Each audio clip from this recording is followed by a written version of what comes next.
We're going to be working example 2, A through D in our section 310 notes using the derivatives filled in the box.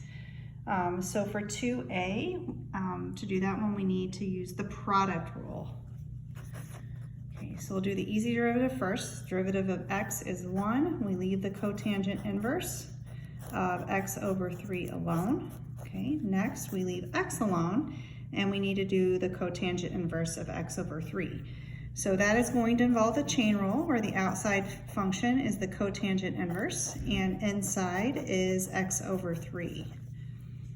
All right, so the derivative of the cotangent inverse, if we look in the box, we are going to get -1 over 1 plus the x is whatever the inside is squared. So we're going to multiply this by -1 all over 1 plus, instead of x squared, we have x over 3 squared. Okay, now we need to take that times the derivative of the inside. So the derivative of x over 3 is just going to be 1/3. Okay, so now putting this together, making it a little bit cleaner. The first part, we don't need to write the 1, of course.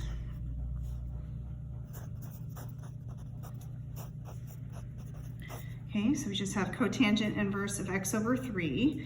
Okay, on this part, putting this together, remember x has a denominator of 1, so right now we're going to have a negative and then an x.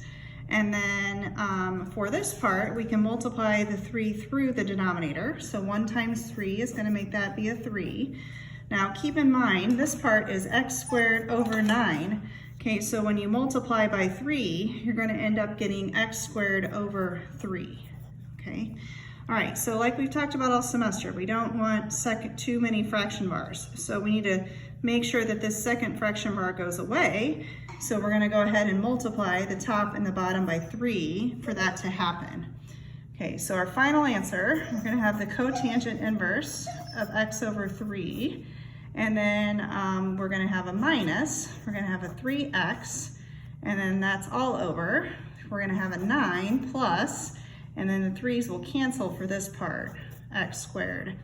And that leads us to our final answer, okay? Might have heard my puppy whining a little bit in there too. Have some help right now. Okay. All right, so for B, this is chain rule. The outside function is something being squared.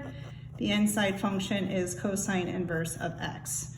So for the derivative of the outside, we need to go ahead and use the power rule. So we're going to have 2, drop the power down to a 1. Of course, our parentheses gets filled in by the inside function, which is cosine inverse of x. So for the cosine inverse of x, we need to use our new derivative in our box here. So the derivative of that is going to be -1 all over the square root of 1 minus x squared.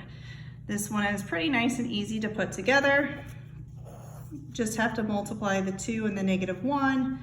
So we end up with -2 cosine inverse of x all over the square root of 1 minus x squared. All right, moving on to C here.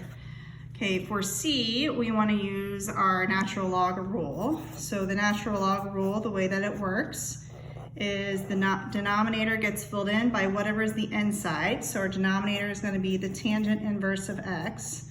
And then we want to put the derivative of tangent inverse on the top. Okay, typically I like to put these off to the side so I don't have extra fractions. So I need to put the derivative of tangent inverse of x yet. Okay, so this is one of our new derivatives again. So the derivative of tangent inverse we can see in the box as the 1 over 1 plus x squared. Okay, so I'm going to go ahead and write that in, and then we will be done. Might as well go ahead and combine it into one fraction as you do that. So we have tangent inverse of x still, and then we're going to be multiplying that by the quantity 1 plus x squared.